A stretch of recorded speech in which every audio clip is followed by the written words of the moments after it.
चलो कंटिन्यू करते हैं। ठीक है, हमने मेगास्पोरोजेनेसिस पढ़ लिया था, है ना, यहां तक किसी को कोई समस्या नहीं होगी। ठीक है, क्या था मेगास्पोरोजेनेसिस, बताओ जरा। मेगास्पोर के बनने की प्रोसेस। ठीक है, देखो फटाफट से समझो यहाँ पर क्या पढ़ा था हमने। हाँ, मेगास्पोरोजेनेसिस का मतलब होता है मेगास्पोर का बनना। क्या होता है मेगास्पोर? मेगास्पोर क्या होता है? ठीक है, दीर्घ बीजाणु। ठीक है, मेगास्पोर क्या होता है? दीर्घ बीजाणु। तो दीर्घ बीजाणु या गुरु बीजाणु जिसको हम कहते हैं, उसके बनने की प्रोसेस को हम क्या कहते हैं? गुरु बीजाणु जनन या मेगास्पोरोजेनेसिस। कैसे बनता हमने देखा था कि यहाँ पर एक सेल होती है जिसका नाम होता है मेगा, ठीक है, स्पोर मदर सेल। कौन सी सेल होती है? Megaspore mother cell. ठीक है, ये सेल जो है ये होती है डिप्लॉइड सेल। कौन सी सेल होती है? डिप्लॉइड मतलब 2n। ठीक है, और जब ये डिवाइड करती है, क्या करती है? डिवाइड। ठीक है, तो यहां पर बनते हैं 4 मेगास्पोर। कितने मेगास्पोर? 4 मेगास्पोर बनते हैं। देख, और ये होते हैं हैप्लॉइड। ठीक है, ये कैसे होते हैं? हैप्लॉइड। ठीक है, और जिस तरह के डिवीजन से डिवाइड करते हैं उसको हम कहते हैं क्या? मियोसिस, यानी कि अर्धसूत्री विभाजन। ठीक है, इसे हम कहते हैं अर्धसूत्री विभाजन। इसे हम कहते हैं, ठीक है, गुरु बीजाणु या दीर्घ बीजाणु। दीर्घ बीजाणु मात्र कोशिका। कौन सी कोशिका है ये? ठीक है, ये है गुरु बीजाणु मात्र कोशिका। और यहाँ ये जो स्ट्रक्चर बन रहा है ये है गुरु बीजाणु। क्या है ये? गुरु बीजाणु। ठीक है, ये जो गुरु बीजाणु है ये हैप्लॉइड होता है, ये इसी को हम दीर्घ बीजाणु भी कहते हैं। ठीक, अब यहाँ पर टोटल कितने बनते हैं? 4। ठीक, इसमें हमने देखा था 4 में से 3 डिजनरेट हो जाते हैं और एक क्या होता है? बचता है। ठीक है, तो यहाँ पर जो 4 बने हैं, ठीक, इनमें से 3 क्या हो जाएंगे? डिजनरेट। ठीक है, इनमें से 3 जो है ये क्या हो जाएंगे? डिजनरेट हो जाएंगे, नष्ट हो जाते हैं, डिजनरेट हो जाते हैं। एक बचता है और यही एक आगे जा करके बनाता है, क्या बनाता है? ठीक है, ठीक है, एम्ब्रियो सेक बनाता है ये। ठीक है, जिसको हम कहते हैं भ्रूण, क्या कहते हैं बताओ? भ्रूण कोश कहते हैं। हाँ, भ्रूण कोश कहते हैं, इसको हम भ्रूण कोश कहते हैं, जिसका दूसरा नाम होता है फीमेल। इसका और क्या हम कहते हैं? Female gametophyte. इसका एक और नाम होता है फीमेल गैमीटोफाइट। इसे फीमेल गैमीटोफाइट भी कहते हैं, यानी इसको मादा, ठीक है, युग मौद्भिद भी इसको हम कहते हैं। ठीक है, ये हमने देखा था। ठीक है, इतना क्लियर है। अब यही सारी चीजें यहाँ पर लिखी, इसको अपन देख लेते हैं। देखो, एक मेगास्पोर मदर सेल है जो मेयोसिस करेगा और उससे 4 मेगास्पोर बनते हैं। ठीक है, 4 क्या बनते हैं? दीर्घ बीजाणु बनते हैं, जिसको चतुष्क टेट्राड कहते हैं। ठीक है, उनमें से, ठीक है, चलाजा एंड की तरफ रिमेन होता है एक फंक्शन। मतलब यहाँ पर एंड बता रखा आपको कि इन 4 में से जो 3 डिजनरेट हो जाते हैं और एक बचता है, और जिस एंड की तरफ ये बचता है उसको हम कहते हैं चलाजा एंड। मतलब जो चलाजा एंड होता है, निभागी सिरा जिसको हम कहते हैं, उस सिरे की तरफ ये बचता है। इसका क्या मतलब है? देखो, ठीक है, हमने स्ट्रक्चर पढ़ा था, ये वाला स्ट्रक्चर। यहाँ पर इसमें 2 एंड होते हैं, एक ये चलाजा एंड होता है और ऊपर वाला माइक्रोपाइल एंड। तो इस वाली एंड की तरफ ये बचता है। तो ये सवाल आप लोगों से पूछा जाता है एग्जाम में कि जो फंक्शनल मेगास्पोर है, ठीक, कार्यशील मेगास्पोर, फंक्शनल मेगास्पोर जो है वो कौन से एंड की तरफ होता है? तो आपको याद रखना है चलाजा एंड की तरफ, इस वाले एंड की तरफ होता है, ये पूछा जाता है। ठीक है, इसके बाद देखो क्या होगा। इसके बाद ये फंक्शनल डेवलप होता है और डेवलप होकर के फंक्शनल मेगास्पोर जो है ये फीमेल गेमेटोफाइट बना देता है, जिसको हम कहते हैं एम्ब्रियो सेक। क्या कहते हैं? एम्ब्रियो सेक, यानी कि भ्रूण कोश कहते हैं, या इसको हम कहते हैं गुरु बीजाणु। ठीक है, सॉरी, इसको हम कहते हैं मादा युग्मोद्भिद कहते हैं। यहाँ से ये होता है फीमेल गेमेटोफाइट। ठीक है, ये हमारा बन जाता है। ठीक, इस वाले डायग्राम में भी यही दिखा रखा है। यहाँ पर देखो, इसको स्टार्टिंग से बताया हुआ है कि ये जो स्ट्रक्चर आपको दिख रहा है, ये पूरा जो स्ट्रक्चर है ये है बीजांड का स्ट्रक्चर, यानी ओव्यूल का स्ट्रक्चर है। किसका है? ओव्यूल।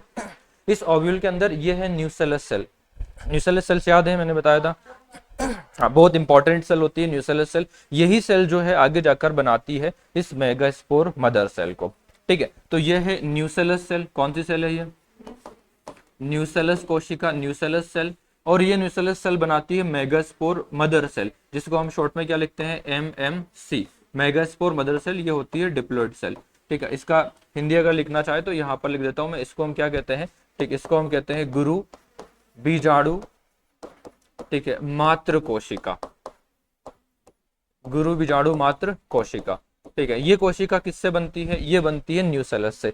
तो न्यूसेलस की कोशिका ये बनाती है गुरु बीजाणु मात्र कोशिका। तो देखो ये रही न्यूसेलस सेल बहुत सारी, उसके अंदर ये बनी है जो अंदर वाली सेल्स आपको दिख रही है, ये वाली, ये है मेगास्पोर मदर सेल।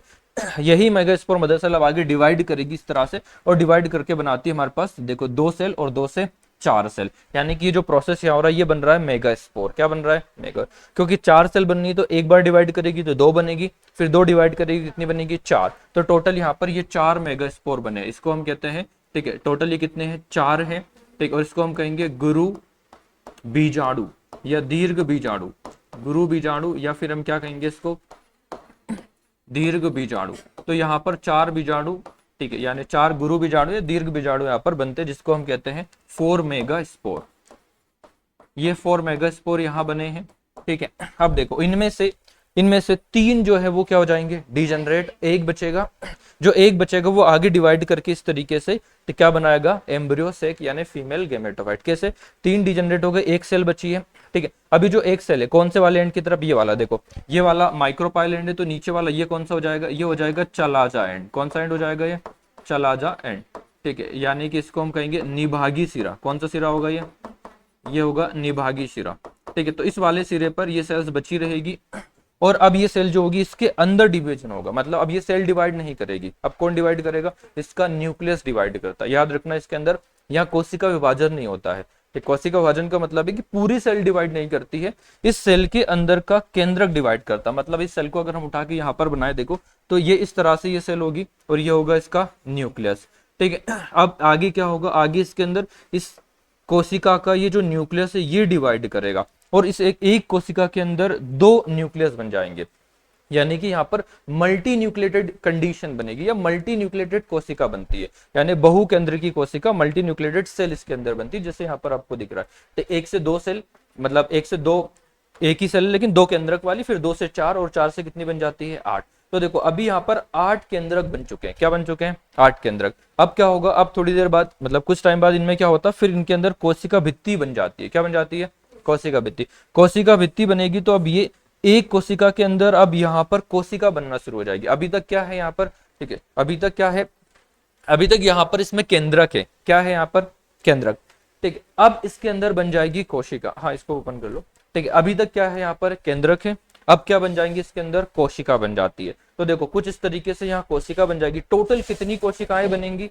ठीक है, तो टोटल यहाँ पर बनेंगी कितनी कोशिका? 7 कोशिका, ठीक है। अब देखो यहाँ पर केंद्रक तो 8 है, गिनो इनको, ठीक है। देखो 1 सेकंड, 9 है, ओके, अच्छा एक सेल का है, ठीक है।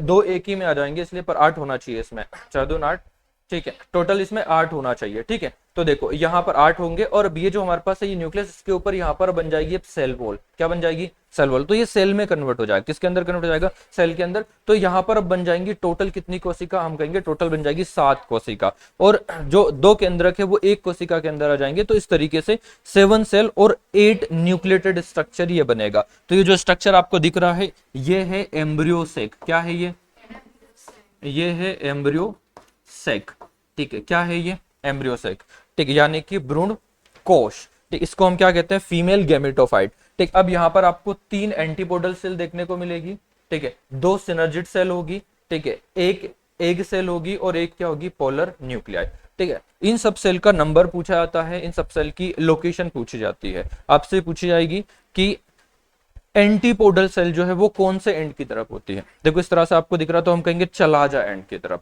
ठीक है। एंटीपोडल सेल कौन से एंड की तरफ होगी? चलाजा एंड की तरफ, ठीक है। सिनर्जिड सेल कौन से एंड की तरफ होगी? माइक्रोपाइल एंड, ठीक है। ये दोनों आपसे पूछा जाएगा, ठीक। बहुत गर्मी हो रही है, ठीक है। तो देखो चलाजा एंड और क्या हो जाएगा? माइक्रोपाइल। 2 एंड हमारे पास यहाँ होंगे, चलाजा एंड और कौन सा होगा? Micropyle and. क्लियर है इतना, ठीक। इसके बाद में, ठीक है, इस चलाजा एंड पर होगी 3 एंटीपोडल सेल, और ठीक है माइक्रोपाइल एंड की तरफ होगी 2, ठीक है, सिनर्जिड सेल्स। यहाँ पर इसके ऊपर होगा क्या? एग सेल, और यहाँ पर होगी एक सेंट्रल सेल, ठीक है। पोलर न्यूक्लियाई जो है, ठीक है, ये न्यूक्लियाई है, ठीक है, यानी कि न्यूक्लियस है। ये सेल 2 होती है, ठीक है। ये जो सेंट्रल सेल है ये सेल है, ठीक है। न्यूक्लियाई तो हमारे पास, ठीक है, 2 होगी।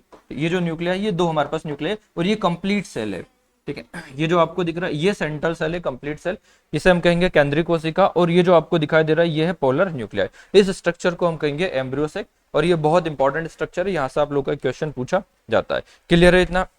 तो यहाँ तक हो जाता है। इसके बाद हम बात करेंगे, ये सब थ्योरीज के बारे में लिखी हुई है, इसको आप लोग पढ़ लेना। ठीक है, ये स्ट्रक्चर यहाँ पर दिया हुआ है और डिटेल में इस तरीके से यहाँ से इसके अंदर हम देख सकते हैं इसको। ठीक है, क्लियर है? यहाँ पर आपको क्लियरली दिख रहा है ये चलाजा एंड है, माइक्रोपाइलेंट है, इधर एंटीपोडल सेल है, और इधर कौन सी सेल है हमारे पास? सिनर्जिड सेल्स है। तो ये सारी सेल्स हमारे पास इस तरह से दी हुई है। ठीक, अब इनमें इंपॉर्टेंट है हमारे लिए एग सेल और सेंट्रल सेल, ये दोनों हमें आगे पढ़ने हैं, क्योंकि इनके साथ होता है फर्टिलाइजेशन। जब हम पढ़ेंगे आगे तो दो मेल गैमीट आएंगे, और दोनों मेल गैमीट जो है इन एक एक सेल के साथ फ्यूज करेंगे। एक मेल गैमीट जो होगा इस एग सेल के साथ फ्यूज करेगा तो इससे बनेगा जायगोट, और यहाँ पर एक बनेगा इससे साथ फ्यूज करेगा सेंट्रल सेल का, तो यहाँ पर बनेगा एंडोस्पर्म। तो इस तरह से डेवलपमेंट यहाँ पर होगा, जिसको हम आगे देखेंगे। क्लियर है इतना? ठीक है, इसके बाद हमारे पास यहाँ पर, ठीक है, मैच्योर एम्ब्रियोसेक के बारे में पॉइंट्स दे रखे जो हमने भी पढ़े हैं। ठीक है, सारी चीज हमने समझ ली, इसको एक बार रीड कर लेना। ठीक, अब हमारा नया टॉपिक आता है पॉलिनेशन यानी कि परागण। ठीक है, क्या आता है? पॉलिनेशन यानी कि परागण। ठीक है, समझते हैं इसको, पॉलिनेशन क्या होता है। देखो बहुत सिंपल टॉपिक है। ठीक है, पॉलिनेशन का मतलब होता है ट्रांसफर ऑफ पॉलन ग्रेन। क्या होता है? Transfer of pollen grain. Pollen grain का ट्रांसफर होना। कहां पर ट्रांसफर होते हैं ये? ठीक है, तो देखो एक फ्लावर के अंदर दो पार्ट होते हैं। कितने पार्ट? दो।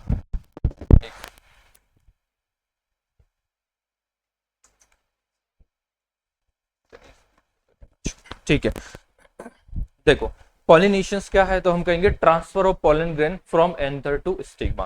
ठीक है, एंथर से स्टिग्मा पर पोलन ग्रेन के ट्रांसफर को हम क्या कहेंगे? पॉलिनेशन कहेंगे। क्या कहेंगे? पॉलिनेशन। क्या होगा pollination? Transfer of pollen grain from anther to stigma. ठीक है, एंथर से स्टिग्मा पर पराग कणों का स्थानांतरण। ठीक, एंथर क्या है? ठीक है, एंथर क्या है? परागकोश। कहां पर होता है ये? ठीक है, पुंकेसर पर। तो हम ये भी कह सकते हैं कि पुंकेसर से, ठीक है, स्त्री केसर तक। कहां पर? पुंकेसर से स्त्री केसर तक, यानी एंड्रोसियम से गाइनोसियम पर पोलन ग्रेन के ट्रांसफर की जो प्रोसेस है उसे हम क्या कहेंगे? पॉलिनेशन। ठीक है, तो यहां पर हम क्या लिख सकते हैं पॉलिनेशन के अंदर? हम लिख सकते हैं कि एंड्रोसियम जो है कौन है? एंड्रोसियम। एंड्रोसियम से गाइनोसियम, ठीक है, तक पराग कणों का, किसका? ठीक है, तक पराग कणों का स्थानांतरण। ठीक है, या तो हम, ठीक है, या तो हम पोलन, सॉरी, या तो हम यहां पर कह सकते हैं एंथर से स्टिग्मा, या हम कह सकते हैं एंड्रोसियम से गाइनोसियम। ठीक है, क्योंकि एंड्रोसियम जो होता है ये होता है, ठीक है, नर भाग। कौन सा भाग होता है ये? नर भाग। ये होता है नर भाग, यानी कि मेल पार्ट होता है ये। ठीक है, और ठीक है, ये जो गाइनोसियम है ये होता है फीमेल पार्ट। कौन सा पार्ट होता है ये? Female part. ये इसका फीमेल पार्ट होता है, यानी कि ये होता है मादा भाग। कौन सा भाग होता है? मादा भाग। और हमने अभी पढ़ा है पिछली क्लास के अंदर, ठीक है, क्या पढ़ा हमने? कि जो नर भाग है एंड्रोसियम, इसके अंदर जो एंथर होता है, क्या होता है? एंथर, जिसको हम कहते हैं पराग कोश। क्या कहते हैं? पराग कोश। इस पराग कोश के अंदर बनते हैं, ठीक है, पराग कण। क्या बनते हैं? ठीक है, परागकण, यानी कि यहाँ पर बनते हैं पोलन ग्रेन। क्या बनते हैं? Pollen grain. ये हमने पढ़ा है कि फ्लावर में दो पार्ट है, एक एंड्रोसियम है और एक क्या है? गाइनोसियम। ठीक है, जो रिप्रोडक्टिव पार्ट है, एंड्रोसियम मेल भाग होता है, ठीक है, और गाइनोसियम जो होता है फीमेल। ठीक है, एंड्रोसियम के अंदर एंथर, एंथर के अंदर मेल गैमीट यहाँ पर बनता है, जिसको हम कहते हैं परागकण। इसी तरह से गाइनोसियम के अंदर भी जो फीमेल पार्ट है इसके अंदर बनता फीमेल गैमीट, जिसको हम कहते हैं क्या? फीमेल गैमीटोफाइट, जिसको हम कहते हैं एम्ब्रियो। क्या कहते हैं इसको हम? एम्ब्रियो सेक, यानी कि इसको हम कहेंगे भ्रूण, भ्रूण कोश। ठीक है, क्लियर है इतना? ठीक है, तो अब क्या होगा? अब ये जो परागकण होगा, ठीक है, ये यहां से निकलकर कहां पहुंचेगा? इस एम्ब्रियो सेक के पास, क्योंकि यहाँ पर होना है पॉलिनेशन, यहाँ पर होना है फर्टिलाइजेशन। ठीक है, क्योंकि इस परागकण का यहां तक पहुंचना जरूरी, जब तक यहां नहीं पहुंचेगा तब तक फर्टिलाइजेशन नहीं होगा। तो फर्टिलाइजेशन के लिए इसे यहां पहुंचना होगा। जैसे मान लीजिए कि आपको एक फ्लावर दिया हुआ है, ठीक है, मान लीजिए एक फ्लावर है और यहाँ पर ये गाइनोसियम है। ठीक है, ये क्या है? गाइनोसियम, और ये इसका ऊपर वाला स्टिग्मा है, और यहाँ पर ये लगे हुए हैं क्या? ये लगे हुए हैं, ठीक है, एंड्रोसियम बहुत सारे। अब यहाँ पर इस एंड्रोशियम के अंदर है पोलन ग्रेन, क्या है यहाँ पर, पोलन ग्रेन, पराग कण है, ठीक है। अब देखो ये जो पराग कण है यहाँ से निकल करके यहाँ पर पहुंचेंगे, ठीक है, यहाँ से निकल करके इसके अंदर से निकल कर यहाँ पहुंचेंगे, ठीक। इसी प्रोसेस को हम कहेंगे पॉलिनेशन, क्या कहेंगे, पॉलिनेशन, यानी पराग कणों का, ठीक है, किसका, पराग कणों का, ठीक है, एंथर से, यानी कि, ठीक है, हमारा जो परागकोश होता है वहां से स्टिग्मा तक पहुंचने की प्रोसेस, सिंपल, ठीक है। और हमने जब गायनोशियम पढ़ा था तो वहां पर हमने लिखा था कि ये जो ऊपर वाला पार्ट है ये होता है स्टिग्मा, क्या होता है, स्टिग्मा, जिसको हम हिंदी में कहते हैं वर्तिकाग्र, क्या कहते हैं, वर्तिकाग्र। और हमने वहां लिखा था कि स्टिग्मा जो होता है वर्तिकाग्र, ये पोलन ग्रेन यानी पराग कणों के लिए, ठीक है, लैंडिंग प्लेटफॉर्म की तरह काम करता है, अवतरण मंच जिसको हम कहते हैं, या इनविटेशन स्टेज कहते हैं। जब ये पराग कण यहाँ से आते हैं इस स्टिग्मा के ऊपर, तो ये स्टिग्मा उसे कलेक्ट करता है, इकट्ठा करता है पॉलिनेशन के लिए, यानी फर्टिलाइजेशन आगे की प्रोसेस के लिए। तो इसी प्रोसेस को हम पॉलिनेशन कहेंगे, कुछ इस तरीके से ये होता है। अब ये पॉलिनेशन जो है, परागकण जो है एंथर से स्टिग्मा पर जा रहे हैं, ये एक ही फ्लावर के अंदर भी जा सकते हैं और दो डिफरेंट अलग अलग फ्लावर के अंदर भी जा सकते हैं, या दो डिफरेंट अलग अलग प्लांट के अंदर भी ये ट्रांसफर हो सकते हैं। तो उसी के बेस पर जो पॉलिनेशन है ये हमारा दो तरह का हो जाएगा, कितने तरह का, दो तरह का, ठीक है। ये जो पॉलिनेशन है यानी परागकण, सॉरी पॉलिनेशन यानी क्या होगा, परागण, ठीक है। तो ये जो परागण होगा ये कितने तरह का होगा, दो तरह का। कौन कौन सा हम कहेंगे, जो परागण है, जो परागण ये दो तरह का होगा, एक होगा स्वपरागण, कौन सा होगा, स्वपरागण, एक होगा स्वपरागण, स्वपरागण, और दूसरा कौन सा होगा, परपरागण, दूसरा कौन सा होगा, परपरागण। क्या मतलब इसका, ठीक है, स्वपरागण और परपरागण का, इसको हिंदी इंग्लिश में हम कहते हैं सेल्फ पॉलिनेशन और क्रॉस पॉलिनेशन, ठीक है। जब जब ठीक है परागकण एक ही फ्लावर के अंदर आएंगे विदाउट किसी मीडियम से आएंगे तो उसे हम कहेंगे सो पॉलिनेशन, ठीक है, सो परागण यानी कि सेल्फ पॉलिनेशन। और जब परागकण किसी मीडियम के थ्रू, कोई माध्यम होगा उसके थ्रू जब ट्रांसफर होंगे तो उसे हम कहेंगे क्या, पर परागण या क्रॉस पॉलिनेशन। क्लियर है, क्या क्या कहा मैंने, पॉलिनेशन दो तरह के हैं, परागण दो तरह का है, सेल्फ पॉलिनेशन और क्रॉस पॉलिनेशन, सो परागण और पर परागण, ठीक है। जब परागकण बिना किसी माध्यम के, बिना किसी मीडियम के, ठीक है, एंथर से स्टिग्मा तक पहुंचेगा, एक ही फ्लावर के अंदर होगा जनरली ये, तो इसे हम कहेंगे सो परागण यानी कि सेल्फ पॉलिनेशन। और जब किसी मीडियम की जरूरत पड़ेगी, ये खुद से नहीं जब पहुंच पा रहा है, किसी मीडियम, कोई भी मीडियम हो सकता है, हवा हो सकता है, पानी हो सकता है, कोई इंसेक्ट हो सकता है, बटरफ्लाई, कुछ भी यहाँ पर हो सकता है, ठीक है, बी वगैरह कुछ भी हो सकता है जो हम आगे पढ़ेंगे। तो जब किसी भी मीडियम के थ्रू ये भी ट्रांसफर होगा तो उसे हम कहेंगे क्रॉस पॉलिनेशन। इसका मतलब हम कह सकते हैं कि सो परागण में कोई माध्यम की आवश्यकता नहीं होती है, ठीक है, पर परागण के अंदर माध्यम की आवश्यकता होती है, यानी सेल्फ पॉलिनेशन में कोई मीडियम की आवश्यकता नहीं होती, बिना किसी मीडियम के परागण हो जाता है। लेकिन यहीं पर क्रॉस पॉलिनेशन में मीडियम की आवश्यकता होती है। इतना क्लियर है, ठीक। अब हम बात करते हैं, ठीक है, आगे इन्हीं के और टाइप्स की हम बात करें तो देखो जो सेल्फ पॉलिनेशन है इसके दो टाइप हो जाते हैं, एक ऑटोगेमी और दूसरा हो जाता है जीटेनोगेमी, ठीक है। यहीं पर ठीक है क्रॉस पॉलिनेशन के अंदर आ जाता है जीनोगेमी, इसको एलोगेमी भी हम कहते हैं, ठीक है। इसका हिंदी आगे लिखा हुआ पूरा, ठीक है, डिटेल में, ठीक है, बस इस फ्लो चार्ट से समझो ताकि यहाँ से इजीली समझ आए आपको, ठीक है। तो यहाँ पर सेल्फ पॉलिनेशन दो तरह के, ऑटोगेमी और जीट। अब ये जो जीटेनोगेमी है ये बहुत ज्यादा इंपॉर्टेंट है, ठीक है, ये सेल्फ पॉलिनेशन में भी आता है और ये क्रॉस पॉलिनेशन में भी आता है, डिपेंड करता है आप किस तरह से उसको बता रहे हैं, ठीक है। अभी बताता हूं मैं कैसे आता है। देखो अगर जीटेनोगेमी को अगर इसके फंक्शन के बेस पर देखें हम, किसके बेस पर, फंक्शन कि पॉलिनेशन कैसे हो रहा है, ठीक है, तो ये हमारा जो है क्रॉस पॉलिनेशन है।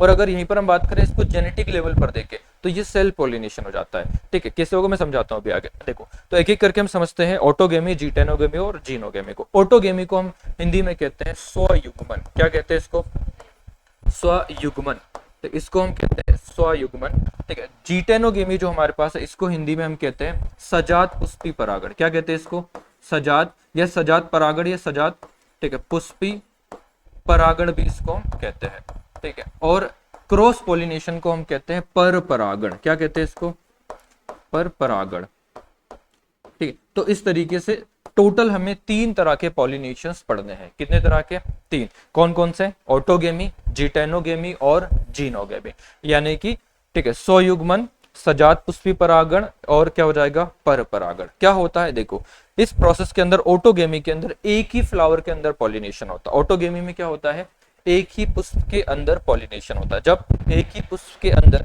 ठीक है, परागकण, ठीक है, एंथर से स्टिग्मा तक पहुंचते हैं, जब एक ही पुष्प में, एक ही फ्लावर के अंदर, ठीक है, एंड्रोसियम से, ठीक है, पोलन ग्रेन गाइनोसियम तक पहुंचते हैं, तो उसे हम कहते हैं स्वपरागण, ठीक, यानी उसे हम कहते हैं हमारा ऑटोगेमी। यहीं पर हम बात करें जिटेनोगेमी की, तो जब एक ही प्लांट के अंदर, पेड़ एक है, उसके दो अलग अलग फ्लावर के अंदर जब पॉलिनेशन होगा, एक ही पेड़ के दो अलग अलग फ्लावर के अंदर पॉलिनेशन होगा, तो उसे हम कहेंगे जिटेनोगेमी। और यहीं पर जब दो अलग अलग क्या हो जाएंगे, दो अलग अलग प्लांट होंगे, क्या होंगे, दो अलग अलग प्लांट, और दो अलग अलग प्लांट के बीच पॉलिनेशन होगा, तो उसे हम क्या कहेंगे, जीनोगेमी, यानी कि पर परागण। क्लियर है?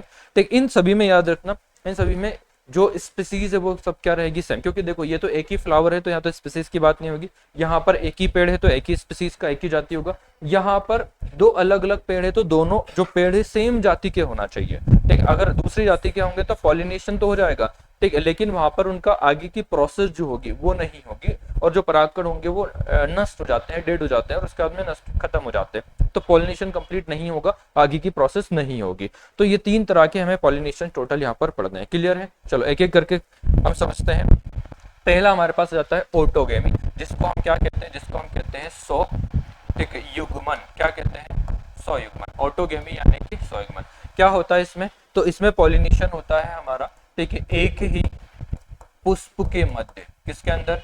एक ही पुष्प, ठीक है, एक ही पुष्प के मध्य, ठीक है, जब एक ही पुष्प के मध्य होगा, एक ही पुष्प में परागण,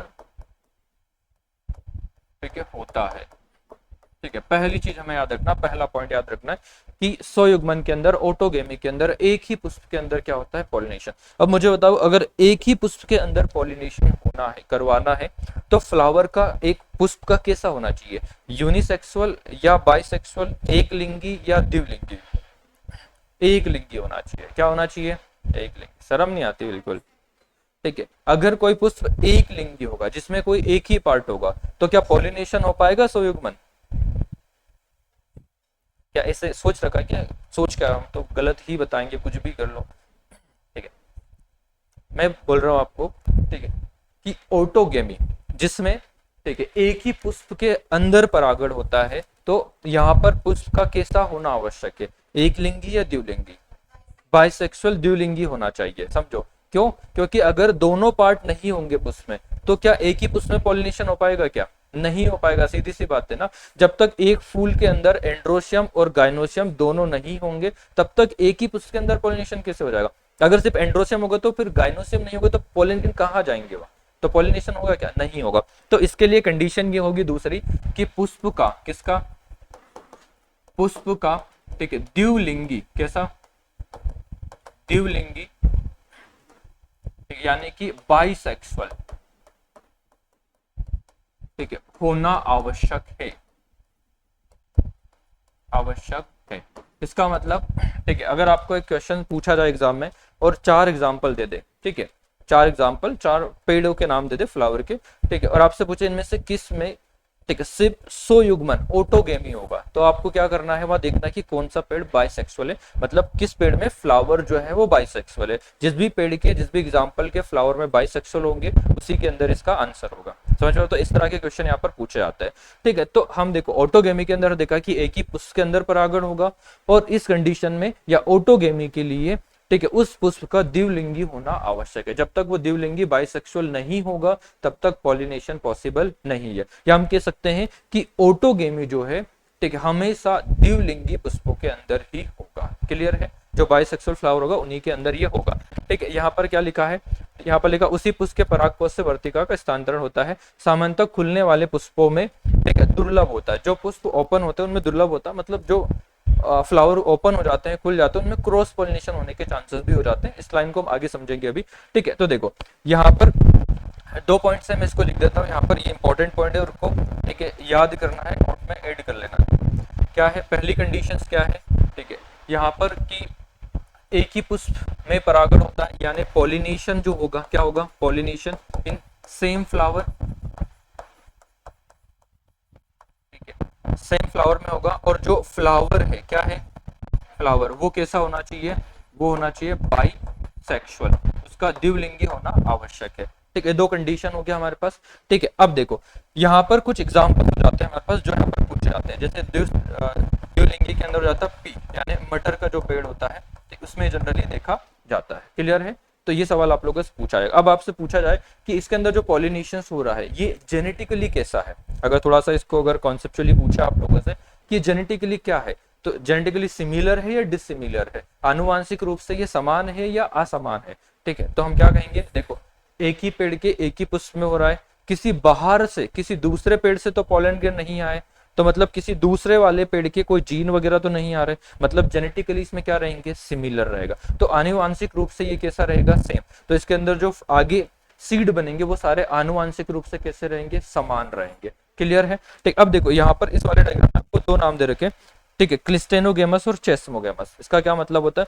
ठीक है, कुछ पेड़ ऐसे होते हैं, कुछ प्लांट ऐसे होते हैं, उनमें दो तरह के फ्लावर आते हैं। कितने तरह के?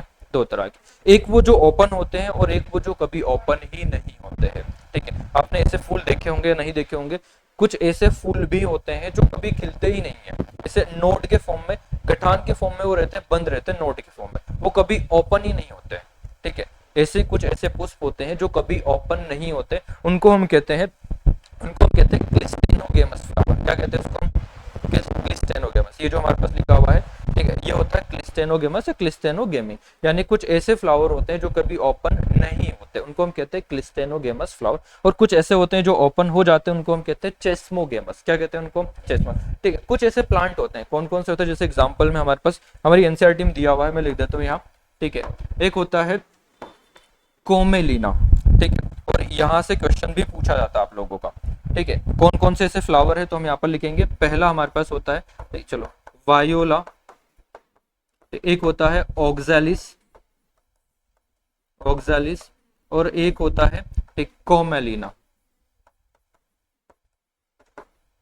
ठीक है, इन तीनों एग्जांपल्स को अच्छे से याद कर लेना, ये बहुत ही ज्यादा इंपॉर्टेंट है। ठीक, कौन कौन से हैं? ठीक, ऑक्सैलिस, कोमेलिना और वायोला। ठीक है, ये ऐसे पेड़ हैं, ये ऐसे, ठीक है, पौधे होते हैं, प्लांट्स होते हैं जिनमें दो तरह के पुष्प आते हैं। कितने तरह के? दो तरह के। दो तरह के कैसे होते हैं? एक वो जो ओपन होते हैं, जो कभी ओपन नहीं होते, जैसे कि मान लीजिए कि ये एक पेड़ है, देखो, जैसे मान लीजिए कि ये एक पेड़ है और ठीक, इसके अंदर ये दो तरह के फ्लावर लगे। मान लीजिए ये पेड़ है और इसमें यहाँ पर दो तरह के फ्लावर लगे, एक फ्लावर ये लगा है जो कि ओपन हो रखा है, ठीक है, एक फ्लावर यहाँ पर ऐसा लगा है, ठीक है, जो बंद है। ठीक है, कैसा है? बंद। तो जो बंद है फ्लावर, ये वाला जो फ्लावर बंद है, ये होता है, ठीक है, क्लिस्टेनोगेमस फ्लावर। कैसा होता है ये? और जो ओपन हो रहा है, ये जो है ये ओपन है, ये खुला हुआ है, और ये क्या है? क्लोज है। ठीक है, यानी कि ये है बंद, ठीक है, और ये क्या है? खुला। क्लियर है? तो यहाँ पर जो हमारा क्लिस्टेनोगेमस है, ये होता है बंद फ्लावर। कैसा होता है? बंद, क्लोज रहता है, ओपन नहीं होता। और चेस्मोगेमस ये होता है खुला, ठीक है, यानी कि ओपन रहता है। ठीक है, तो इन पेड़ों के अंदर, ये मान लीजिए कोई भी वायोला का पेड़ है, तो इसमें दो तरह के फ्लावर देखने को मिलेंगे, कुछ ऐसे जो खिलेंगे, ओपन होंगे, कुछ ऐसे जो बंद रहेंगे। जो ओपन होते हैं उनको हम कहते हैं क्या? चेस्मोगेमस। जो नहीं होते हैं उनको हम कहते हैं क्लिस्टेन। इनको हिंदी में कहते हैं क्लिस्टेनोगेमस को उन्मूल परागण या कुछ अजीब सा नाम है, भयंकर। मेरा हिंदी वैसे ही कमजोर है, तो मतलब कमजोर क्या, बहुत टाइम से पढ़ा नहीं, तो पर अनउन्मील परागण पुष्प होते हैं ये, और ये उन्मील वाले होते हैं। ठीक, यानी ये ओपन नहीं होते और ये ओपन हो जाते हैं। ठीक है, तो इन पेड़ों के अंदर, इन एग्जांपल्स में, ठीक है, वायोला, ऑक्सैलिस और कोमेलिना के अंदर दो तरह कर, तीनों के अंदर, ठीक, इनके अंदर ये दो तरह के पुष्प होते हैं। ठीक है, एक जो खुलते हैं और एक नहीं खिलते हैं। अब यहाँ पर होता क्या है? ठीक है, जो ओपन होते हैं, जो क्या होते हैं? ओपन होते हैं। कौन से वाले? ये वाले चेस्मोगेमस वाले। इनके अंदर तो सेल पॉलिनेशन के साथ क्रॉस पॉलिनेशन भी होता है, क्योंकि खिले हुए हैं, तो ठीक है, सेल पॉलिनेशन तो हो ही सकता है, साथ में बाहर से किसी दूसरे पेड़ के भी पोलन गिरा सकते हैं, मतलब क्रॉस पॉलिनेशन भी हो सकता है। तो इन पुष्प के अंदर, ये जो पुष्प है, ये जो फ्लावर है, इनके अंदर दोनों तरह का परागण होता है, स्वपरागण और परपरागण। यानी कि ये जो है, ठीक है, इनमें स्वपरागण भी होता है। क्या होता है? स्वपरागण। ठीक है, और इनमें परपरागण भी होता है। ठीक है, परपरागण भी होता है, यानी सेल पॉलिनेशन भी होता है, और इनके अंदर क्रॉस पॉलिनेशन भी होता है, यानी दोनों तरह के पॉलिनेशन इसमें होते हैं। लेकिन ये जो कभी ओपन नहीं हो रहा है, ठीक है, कौन सा वाला, क्लोज वाला, ये जो क्लोज वाला जो कभी ओपन नहीं हो रहा है, ठीक है, देखो इसको मैं, ठीक है, यहाँ पर ये जो क्लोज वाला है, जो बंद वाला है, जो कभी ओपन नहीं हो रहा है, जो क्लोज रहेगा हमेशा, ठीक, क्या इसमें क्रॉस पॉलिनेशन पॉसिबल है क्या, बताओ। जो कभी ओपन ही नहीं हो रहा है उसमें क्रॉस पॉलिनेशन पॉसिबल है क्या, नहीं है, क्योंकि वो तो हमेशा बंद रहेगा। और क्रॉस पॉलिनेशन पर परागण के लिए परागकणों का बाहर से आना पड़ेगा, और जब अगर वो क्लोज है तो कोई पोलन ग्रेन वहां पर जा पाएगा, नहीं जा पाएगा। इसका मतलब हम कह सकते हैं कि जो क्लोज वाले जो क्लिस्टेनोगेमस है, इनमें हमेशा, ठीक है, स्वपरागण होता है, स्वपरागण होता है। स्वपरागण का मतलब क्या है, स्वपरागण का मतलब है, ठीक है, ऑटोगेमी। इसके अंदर हमेशा क्या होगा, ऑटोगेमी होगा, ठीक है, इनके अंदर हमेशा क्या होगा, ऑटोगेमी। ये लाइन बहुत ज्यादा इंपॉर्टेंट है, ठीक है, क्लियर है। किसके अंदर हमेशा ऑटोगेमी होगा, क्लिस्टेनोगेमस पुष्प के अंदर। ऐसे पुष्प जो बंद रहते हैं उनके अंदर हमेशा, ठीक, क्या होगा, हमेशा क्या होगा, ऑटोगेमी, स्वपरागण होगा, पर परागण कभी भी पॉसिबल नहीं है। अब इस तरह से क्वेश्चन यहाँ पूछा जाता है, ठीक है, जैसे कि कुछ समय पहले नीट में पूछा गया था, 4 ऑप्शन दिया, उसमें पूछा गया था कि इनमें से कौन से पुष्प, ठीक, कभी भी पर परागण का को चांस नहीं देते हैं। इस तरह की लैंग्वेज यूज करते हैं, थोड़ा सा घुमाया जाता है कि इनमें से कौन से पुष्प जो है जो कभी भी पर परागण का कोई चांस नहीं देते, या इनमें कभी भी कोई पर परागण पॉसिबल नहीं है, ठीक है। तो सिंपल सी बात है, जो कभी ओपन नहीं हुए, जो क्लिस्टेनोगेमस टाइप के, इनमें कभी भी पर परागण पॉसिबल नहीं है, हमेशा इनके अंदर क्या होगा, स्वपरागण। अब जब लगातार स्वपरागण होता है, लगातार कई जनरेशन तक, क्योंकि अब देखो इनमें लगातार स्वपरागण होगा, और ऐसी कंडीशन जब होती है तो इनमें हो जाता है, ठीक है, इनब्रीडिंग डिप्रेशन। इनब्रीडिंग डिप्रेशन का क्या मतलब है, ठीक, इनब्रीडिंग डिप्रेशन का मतलब होता है कि जब, ठीक है, कोई बाहर से कोई कैरेक्टर्स नहीं आ पाते हैं, जब एक ही स्पीसीज के जो कैरेक्टर है वो लगातार कई जनरेशन तक जब चलते रहते हैं, तो उनमें रिसेसिव कैरेक्टर्स बढ़ जाते हैं, यानी जो रिसेसिव अप्रभावी लक्षण जो होते हैं वो बढ़ जाते हैं, और अप्रभावी बीमारियां, जो रिसेसिव डिसऑर्डर होते हैं, उनके आने की संभावना बढ़ जाती है। मतलब अच्छे कैरेक्टर्स कम हो जाते हैं, और जो बुरे कैरेक्टर्स होते हैं, समझ लो, जो कम प्रभावी होते हैं, जो अप्रभावी होते हैं, वो वहां पर बढ़ जाते हैं। इसी को हम कहते हैं इनब्रीडिंग डिप्रेशन। क्या मतलब है, देखो, इनब्रीडिंग डिप्रेशन का मतलब है कि जब लगातार किसी पुष्प में स्वपरागण होता है, ऑटोगेमी होता है लगातार कई जनरेशंस तक, ठीक है, तो उनमें इनब्रीडिंग डिप्रेशन हो जाता है, यानी कि उनके अंदर, ठीक है, अप्रभावी लक्षण और अप्रभावी जो रोग होते हैं उनके होने की संभावना बढ़ जाती है। इसी को हम कहते हैं इनब्रीडिंग डिप्रेशन। बस एक लाइन यहाँ पर याद रखना है कि इन तरह के पुष्प में लगातार जब होगा तो इनब्रीडिंग डिप्रेशन होता है, ठीक है। इनब्रीडिंग डिप्रेशन का मतलब समझ गए, ठीक है, रिसेसिव डिसऑर्डर, जैसे कि बहुत सारी बीमारियां, जैसे इसका एक बढ़िया सा एग्जांपल हमने जेनेटिक्स के अंदर पढ़ा था, ठीक है, जेनेटिक्स में हम इसको पढ़ते हैं, ठीक है, पीआईबी के अंदर, वहां देखते हैं बहुत सारी रिसेसिव बीमारियां होती है, ठीक, अप्रभावी रोग होते हैं, जो आनुवंशिक रोग होती है, ठीक। और वो हम देखते हैं कि वो जो बीमारियां, अप्रभावी रोग होते हैं, वो ऐसी कंडीशन में होती है कि कोई पेरेंट्स है और दोनों पेरेंट्स मान ले जाए, मतलब मेल और फीमेल, ठीक है, उन दोनों को डिसऑर्डर नहीं है, लेकिन उनके अंदर वो जीन होते हैं, वो कैरियर होते हैं उस चीज के लिए, तो उनके बच्चों में बीमारी आ जाती है। तो यहाँ पर क्या हुआ कि उनके पेरेंट्स, माता पिता तो सही थे, उनमें कोई बीमारी नहीं थी, लेकिन बच्चों में अचानक से बीमारी आई। क्यों? क्योंकि वो रिसेसिव थे उस चीज के लिए, उनके अंदर वो बीमारी थी। और अगर लगातार वो जो, ठीक है, जो प्रोसेस है, मतलब इस तरह से कि लगातार अगर जो मैरिज ऐसी कंडीशन में होती रहे, ठीक है, तो इस वजह से फिर वो बीमारियां बढ़ती चली जाती है। इसलिए जो क्लोजली रिलेटिव्स होते हैं उनके बीच में मैरिज जो होती है उसको अवॉइड किया जाता है, उसको, ठीक है, मना किया जाता है, ठीक है। जो हम गोत्र मैच करते हैं ना शादी करने के लिए, ठीक है, वो उसका यही कॉन्सेप्ट होता है। गोत्र का मतलब होगा कि एक ही गोत्र में हो जाना, मतलब कहीं ना कहीं वो एक दूसरे के रिलेटिव है, कहीं ना कहीं, अभी नहीं तो उनके 1 2 3 जनरेशन वाली हो सकता है, उनके दादाजी के दादाजी वाली जनरेशन में वो, ठीक है, एक ही जनरेशन, एक ही फैमिली के हिस्से रहे हो, ठीक है। तो एक गोत्र का मतलब वो कंपैरेटिवली बाकी के कंपैरिजन में ज्यादा रिलेटिव है एक दूसरे से, मतलब उनके अंदर जीन जो है वो सेम है थोड़े से दूसरे लोगों के कंपैरिजन में, क्योंकि एक ही गोत्र के हैं तो उनके जीन सेम होने की पॉसिबिलिटी है, और जीन अगर सेम है तो उनके अंदर वो बीमारियां होने की संभावना होती है। जब सेम जीन के अंदर इस तरह से मैरिज होती है तो उनके अंदर जो अप्रभावी रोग होते हैं, बीमारियां, उनके होने की संभावना बढ़ जाती है। इसीलिए इंटरकास्ट मैरिज को अभी इतना प्रमोट किया जाता है, और इतना प्रमोट करते हैं और किया जाता है।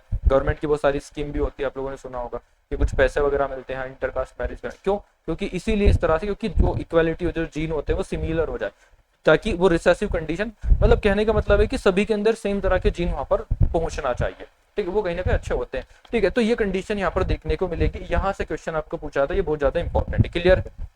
अब हम बात करते हैं आगे। ठीक है, ऑटोगेमी आपको समझ आ गया है, स्वयुग्मन एक ही पुष्प के अंदर परागण होगा। ठीक है, पुष्प का हमेशा द्विलिंगी होना आवश्यक है और आनुवंशिक रूप से ये क्या रहेगा, सिमिलर रहेगा। अब हम बात करते हैं नेक्स्ट, ठीक है, G10 की, जो कि बहुत ज्यादा इंपॉर्टेंट है और यहाँ से सवाल पूछा जाता है आप लोगों का। ठीक है, क्या होगा G10? ठीक है, तो हम कहेंगे G10 को हिंदी में क्या कहेंगे, हम कहेंगे कि ये हो जाता है स्वजात परागण या स्वजात पुष्पी परागण। ठीक है, दोनों इसको हम लिखते हैं स्वजात परागण। नाम से ही आपको समझ आ रहा है, स्वजात एक ही जाति के अंदर। ठीक है, यानी कि अब जो परागण होगा वो एक ही जाति के अंदर होगा। किसके अंदर होगा? एक ही जाति के अंदर। अब वो, ठीक है, फ्लावर अलग हो सकता है लेकिन पेड़ क्या रहेगा, समान। मतलब हम कह सकते हैं कि इसमें जो परागण होगा, क्या होगा, इसमें जो परागण होगा, ठीक है, वो होगा, ठीक है, एक ही, ठीक है, पादप के, यानी एक ही पादप, एक ही प्लांट के दो अलग अलग, ठीक है, पुष्प में, ठीक है, पेड़ एक ही रहेगा लेकिन पुष्प क्या हो जाएंगे, अलग अलग। एक ही पेड़ के दो अलग अलग पुष्पों के मध्य क्या होगा, परागण होगा। तो उसे हम क्या कहेंगे, उसे हम कहेंगे G10। यानी कि यहाँ पर जो G10 है, इसका मतलब इंग्लिश में क्या हो जाएगा, पॉलिनेशन, क्या हो जाएगा, पॉलिनेशन बिटवीन, ठीक है, बिटवीन, ठीक है, डिफरेंट फ्लावर, डिफरेंट क्या हो जाएगा, डिफरेंट फ्लावर ऑफ, ठीक है, different flower of same plant. Plant क्या रहेगा, सेम रहेगा। ठीक है, प्लांट क्या रहेगा, सेम रहेगा। ठीक है, अब प्लांट सेम है तो मैं यहाँ पर ये नहीं लिख रहा हूँ कि सेम स्पीसीज होगी, क्योंकि सिंपल सी बात है, प्लांट सेम है तो स्पीसीज भी क्या होगी, सेम ही होगी। ठीक है, तो यहाँ पर हो जाएगा सेम, हमारे पास क्या हो जाएगा, प्लांट हो जाएगा, लेकिन फ्लावर कैसे हो जाएंगे, डिफरेंट। इसका एग्जाम्पल आपको देखने को मिलता है बहुत बढ़िया सा, ठीक है, मक्का, मेज के अंदर। ठीक है, मेज यानी कि जो मक्का होती है उसमें, मक्का का जो पेड़ होता है, ठीक है, वो जो पेड़ होता है वो बाइसेक्सुअल पेड़ होता है, यानी द्विलिंगी पेड़ होता है, लेकिन पुष्प जो होते हैं वो एक लिंगी होते हैं। आपने देखा होगा मक्का का पेड़ को, ठीक है, कि मक्का के पेड़ में ऊपर की तरफ एक अलग फ्लावर होता है और नीचे अलग फ्लावर। आपने कभी देखा मक्का के पेड़ में ऊपर सबसे टॉप पर भुट्टे लगे हुए हैं, देखा क्या, नहीं लगे होंगे। देखो कभी मक्का का पेड़ के ऊपर भुट्टे लग रहे हैं, नहीं देखा। ठीक है, नीचे देखे होंगे, क्योंकि जो फीमेल फ्लावर्स होते हैं वो हमेशा कहाँ पर होते हैं, नीचे। तो इसके पेड़ में क्या होता है, देखो ऐसी कंडीशन आपने देखा होगा, बहुत ध्यान नहीं दिया होगा लेकिन देखा होगा। ठीक है, बहुत कॉमन होता है, हम देखते हैं सब लोग। ठीक है, जैसे ये पेड़ है मान लीजिए मक्का का, तो यहाँ पर आपने देखोगे सबसे टॉप पर ऐसे स्ट्रक्चर होता है, एक फूल होता है ऐसा, और इसके बाद में ये पत्ते हैं मान ली जाए, तो यहाँ पर कुछ फूल यहाँ पर होते हैं इस तरीके से। ठीक है, कुछ फूल कहाँ पर होते हैं, यहाँ पर। तो ये होता है उसका नर पुष्प। क्या होता है ये, नर पुष्प, यानी कि ये होता है मेल फ्लावर। क्या होता है, मेल फ्लावर। और ये जो होता है यहाँ पर, ये होता है फीमेल फ्लावर। क्या होता है ये, फीमेल फ्लावर। अच्छा, आप लोगों को ये सिंबल पता है क्या, फीमेल फ्लावर के लिए हम ये सिंबल यूज करते हैं। ठीक है, बढ़िया, फिर ठीक, और ये हो जाएगा मेल फ्लावर। क्लियर है, इतना क्लियर है। ठीक, अब देखो ये जो मेल फ्लावर है ऊपर वाला, यहाँ पर लगेंगे पोलन ग्रेन। कौन लगेंगे, पोलन ग्रेन। यहाँ से किसी भी मीडियम के थ्रू नीचे की तरफ गिरते हैं। कहाँ पर गिरते हैं, नीचे, यहाँ पर। ठीक है, और ये जो नीचे की तरफ जो फीमेल फ्लावर्स होते हैं, ये इनको क्या कर लेते हैं, कलेक्ट कर लेते हैं। आपने मक्का में देखा होगा भुट्टे में जो बड़े बड़े से धागे होते हैं, जिनको मूछा कहते हैं, ऐसे बड़े बड़े से, वो क्या होता है, वो स्टिग्मा होती है। ठीक है, ये पूछा जाता है आप लोगों से कि जो बड़े बड़े से धागे होते हैं व्हाइट कलर के, वो क्या होता है, स्टिग्मा। क्यों होता है स्टिग्मा, ताकि जितने बड़े स्टिग्मा होंगे, ठीक है, उतना ही इजी होगा परागकणों को इकट्ठा करना, कलेक्ट करना। ठीक है, क्योंकि अगर स्टिग्मा छोटा होगा, मान लीजिए यहाँ पर स्टिग्मा छोटा है जरा सा, दूसरा मान लीजिए फ्लावर है, तो परागकण यहाँ से गिरे, पता चला इधर उधर गिर गए, उसके ऊपर नहीं गिरे, पॉलिनेशन ही नहीं हुआ, तो भुट्टा लगेगा, नहीं लगेगा। ठीक है, तो कुल मिलाकर के इसीलिए यहाँ पर जो स्टिग्मा होता है, गाइनोसियम जो होता है, ये साइज में बड़ा होता है। तो यहाँ से परागकण गिरते हैं किसी मीडियम के थ्रू, ठीक है, हवा के थ्रू, पानी के थ्रू, ठीक, और इसके ऊपर गिरते हैं, तो नीचे वाला जो फीमेल फ्लावर होता है ये इसे कलेक्ट कर लेता है और यहाँ पर हो जाता है पॉलिनेशन। इसी तरह के पॉलिनेशन को हम कहते हैं G10 अब G10 यहाँ पर आपको लिखा होगा, जैसे पीछे लिखा था कि ये आनुवांशिक रूप से और फंक्शनली दो तरह का होता है। जैसे यहाँ पर लिखा कि फंक्शनली ये क्रॉस पॉलिनेशन है और जेनेटिकली ये सेल्फ पॉलिनेशन है, यहाँ पर लिखा हुआ। हिंदी में हो जाएगा ये हमारा कि क्रियात्मक रूप से ये पर परागण है। कैसे है, क्रियात्मक रूप से, और आनुवांशिक रूप से आपको लग जाएगा कि ये स्वपराग। इसका मतलब क्या है, देखो इसका मतलब ये है कि क्रियात्मक रूप से ये परपराग, इसका मतलब इसका जो प्रोसेस है पॉलिनेशन का, जिस तरह से इसमें पॉलिनेशन होता है,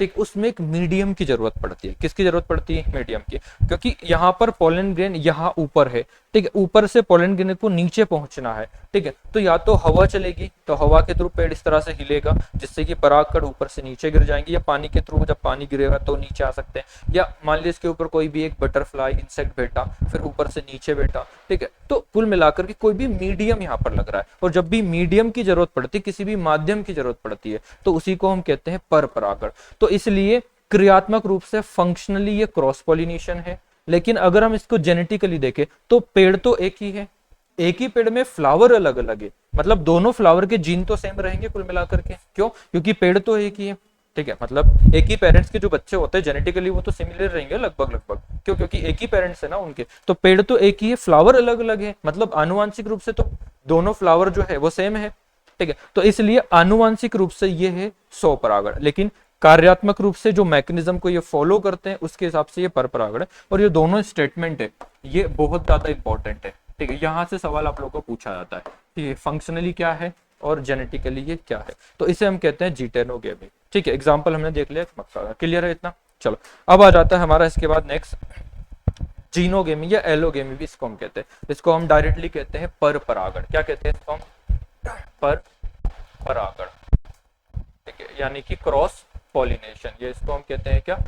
क्रॉस पॉलिनेशन, ठीक है। अब यहाँ क्या होगा, यहाँ पर दो अलग अलग पेड़ों के बीच में दो अलग अलग प्लांट होंगे, उन दो अलग अलग प्लांट के फ्लावर के बीच में होगा, लेकिन दोनों की जाति जो है स्पीसीज है वो क्या रहेगी? सिमिलर। तो हम यहाँ पर लिखेंगे, यहाँ पर लिखा होगा कि परागण भिन्न भिन्न दो अलग अलग भिन्न, ठीक है, पुष्प पर स्थानांतरण, सॉरी, भिन्न पादपों के पुष्प पर स्थानांतरण, यानी दो अलग अलग प्लांट के फ्लावर के बीच में क्या होगा? पॉलिनेशन। कि केवल यही प्रकार का आनुवांशिक रूप से भिन्न परागण लाता है, मतलब जो क्रॉस पॉलिनेशन होता है, ठीक है, ये नए कैरेक्टर्स के लिए रिस्पॉन्सिबल होता है। ये आप लोगों से पूछा आता है, थोड़ा सा ये इवोल्यूशन में भी हम पढ़ते हैं इस तरह की चीजें, और इवोल्यूशन से रिलेट करता है कि जब क्रॉस पॉलिनेशन कराया जाता है तो वहां पर, ठीक है, जेनेटिकली नए कैरेक्टर्स आते हैं, आनुवांशिक रूप से नए नए लक्षण बढ़ जाते हैं। जैसे कि आपने देखा होगा आर्टिफिशियल तरीके से जो हाइब्रिडाइजेशन कराया जाता है, दो कैरेक्टर को मिक्स किया जाता है, ठीक है, एक अलग ऑर्गेनिज्म है दूसरा अलग ऑर्गेनिज्म, मतलब एक ही जाति के दो सब स्पीसीज वाले, जब उनका आपस में क्रॉसिंग कराया जाता है, पॉलिनेशन कराया जाता है, तो एक नया बनता है, ठीक है। जैसे बहुत सारे राइस की जो वेराइटी बनाई गई है, अलग अलग प्लांट की वेराइटी बनाई गई, तो बहुत सारे प्लांट और अलग अलग तरह के एनिमल्स को भी इस तरह से डेवलप किया गया है क्रॉस पॉलिनेशन करा करके, मतलब एक ही जाति के दो अलग अलग दो सब स्पीसीज जिनमें थोड़े थोड़े वेरिएशन है उनके बीच में पॉलिनेशन करा करके, यानी यहाँ पर आनुवांशिक रूप से भिन्न क्या होते हैं? परागण लाते हैं, यानी जेनेटिकली वो क्या होते हैं? थोड़े से डिफरेंट। ऐसा नहीं कि बहुत अलग हो जाएगा, जाति सेम ही रहेगी क्योंकि पेड़ एक ही जाति के, लेकिन दोनों पेड़ में कुछ चेंजेस रहेंगे, जेनेटिकली थोड़े से डिफरेंट रहेंगे। तो इसलिए यहाँ पर जब क्रॉस पॉलिनेशन होता है तो नए कैरेक्टर आते हैं, नए कैरेक्टर आते हैं तो फिर हो सकता है कि उससे अच्छे कैरेक्टर्स भी आ जाए, और धीरे धीरे इस तरीके से बहुत ही अच्छे कैरेक्टर्स वाले प्लांट भी डेवलप हो जाते हैं, जिनमें बहुत अच्छे तरह के फ्रूट, बड़ी साइज वाले, टेस्ट वगैरह, ये सब चीजें जो होती है वो भी डेवलप हो जाती है, ठीक है। तो ये हमारे पास हो जाएगा जीनोगेमी यानी पर परागण, क्लियर है, ठीक है। याद रखना यहाँ पर जाति जो होगी क्या होगी? जाति। यहाँ पर जाति जो होगी, स्पीसीज जो होगी वो क्या रहेगी? हम कहेंगे समान, ठीक है। जाति हमेशा क्या रहेगी? समान, यानी कि सेम रहेगी, ठीक है। बाकी के दोनों चीजें अलग रहेंगी, फ्लावर भी अलग रहेगा और प्लांट भी अलग रहेगा, क्लियर है। तो इस तरह के पॉलिनेशन को हम क्या कहेंगे? Cross pollination. और इनमें तो हमें पता है कि मीडियम यानी एक माध्यम की आवश्यकता तो होती है जिसके तो परागकण जाते हैं। क्या माध्यम, क्या मीडियम वो होते हैं जिसको हम आगे देखते हैं, ठीक। तो यहाँ पर हमारे पास वही मीडियम लिखे हुए एजेंट फॉर द पॉलिनेशन, इनको एजेंट या कारक या मीडियम या माध्यम, ये सब नाम से इनको हम जानते हैं, ठीक है। क्या होते हैं ये? ठीक, ऐसा कोई भी मीडियम, माध्यम जो परागण करवाता है उसी को हम, ठीक है, एजेंट ऑफ पॉलिनेशन कहते हैं, यानी परागण के जो कारक होते हैं वो हम कहते हैं, ठीक है। समझ पा रहे हो क्या है? परागण के कारक यानी फैक्टर इसको हम कहते हैं, मीडियम इसको हम कहते हैं, एजेंट इसको हम कहते हैं, ठीक, यानी वो सारे मीडियम जो परागण के लिए रिस्पॉन्सिबल है, जो परागण करवाते हैं, उन्हीं को हम कहते हैं एजेंट। जैसे हवा चल रही है, हवा के तो परागकण उड़ के एक जगह से दूसरी जगह पर पहुंच गए, पॉलिनेशन हो गया, तो हवा क्या हो गया? मीडियम, ठीक है। मान ली पानी गिरा, पानी से जो पोलन गिरे बह करके वो फीमेल फ्लावर तक पहुंच जाते हैं, ठीक है, तो पॉलिनेशन हो गया। पॉलिनेशन का मतलब क्या है? परागकणों का, ठीक है, स्टिग्मा से, सॉरी, परागकणों का एंथर से स्टिग्मा तक पहुंचना, ठीक है, कहां तक पहुंचना? स्टिग्मा तक, एंथर से स्टिग्मा तक पहुंचना, इसे हम क्या कहते हैं? पराग। अब वो किसी भी मीडियम से पहुंच जाए, हवा के थ्रू पहुंच जाए, पानी के तरफ पहुंच जाए, ठीक है, तो इन्हीं को हम कह देते हैं एजेंट या कारक, ठीक है। ये जो कारक है एजेंट है, इनको हम दो पार्ट में डिवाइड करते हैं। कितने पार्ट में?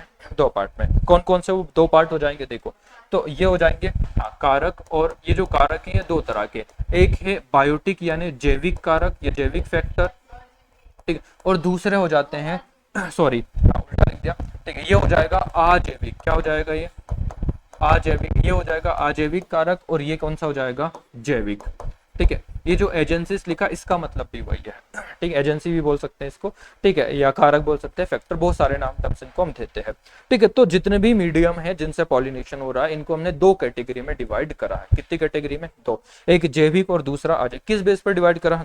यहाँ पर आपको सिंपल समझ आ रहा है, देखते हैं। जितने भी लिविंग्स है उनको, ठीक है, जितने भी लिविंग से उनको हमने जैविक के अंदर रखा है, जितने भी नॉन लिविंग से उनको हमने अजैविक के अंदर। मतलब जैविक के अंदर कौन है? सभी जीवित, जितने भी जीवित है, मतलब जितने भी इसके अंदर क्या होते हैं? जीवित, लिविंग्स होते हैं, ठीक है, यानी कि जीवित होते हैं, वो कौन से हैं? वो सब हमारे हो जाते हैं, ठीक है, जैविक कारक। कौन कौन से ऐसे लिविंग कारक होते हैं जो पॉलिनेशन कराते हैं? देखो, बहुत सारे इंसेक्ट होते हैं, ढेरों इंसेक्ट होते हैं, कीट होते हैं जो पॉलिनेशन कराते हैं। ठीक है। आप एक जो कीट होता है जब एक फ्लावर के ऊपर जाकर बैठता है तो क्यों बैठता है वो? ठीक है, उसको कुछ चाहिए होता है, ठीक है, तो उसको नेक्टर वगैरह मिल जाता है खाने पीने का, उसके बदले में पॉलिनेशन कराता है, उसको हम समझेंगे अभी। ठीक है। तो इंसेक्ट होते हैं, बर्ड्स होते हैं, ठीक है, बेट वगैरह, चमगादड़ वगैरह, स्नेल वगैरह और चींटियां वगैरह, ये सब इसके अंदर होते हैं। ठीक। इंसेक्ट का मतलब होता है कीट, तो कीट यहाँ पर हो सकता है, बर्ड्स यानी कि यहाँ पर हो सकता है पक्षी। क्या हो सकता है? पक्षी। बेट मतलब चमगादड़, इसको हम कहते हैं, क्या कहते हैं? चमगादड़। और ठीक है, स्नेल मतलब होता है घोंगा, ठीक है, और चींटियां।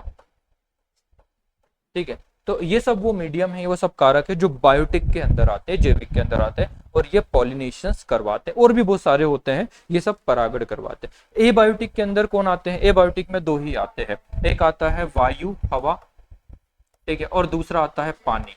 ठीक है। तो हवा और पानी ये दोनों इसके अंदर आते हैं। ठीक है। तो दो तरह के फैक्टर, दो तरह के कारक हो गए, बायोटिक और एबायोटिक। बायोटिक के अंदर ये सब है, एबायोटिक के अंदर ये है। एबायोटिक में दो ही है, वायु और पानी। अब इनमें से यहाँ पूछा जाता है, आपके एनसीईआरटी में दिया कि जो एबायोटिक है, ठीक है, जिसके अंदर विंड, हवा और पानी, इनमें से किसके थ्रू, किसके माध्यम से ज्यादा पॉलिनेशन होता है? तो आपको याद रखना है यहाँ पर जो एयर होती है, क्या होती है? एयर, यानी विंड जो होती है, यानी जो वायु है, ठीक है, इससे ज्यादा पॉलिनेशन होता है पानी के कंपैरिजन में। ये पूछा जाता है, आपको दो ऑप्शन देंगे या चार ऑप्शन बना देंगे, इनमें से किसके थ्रू ज्यादा पॉलिनेशन होगा? तो किसके थ्रू होगा?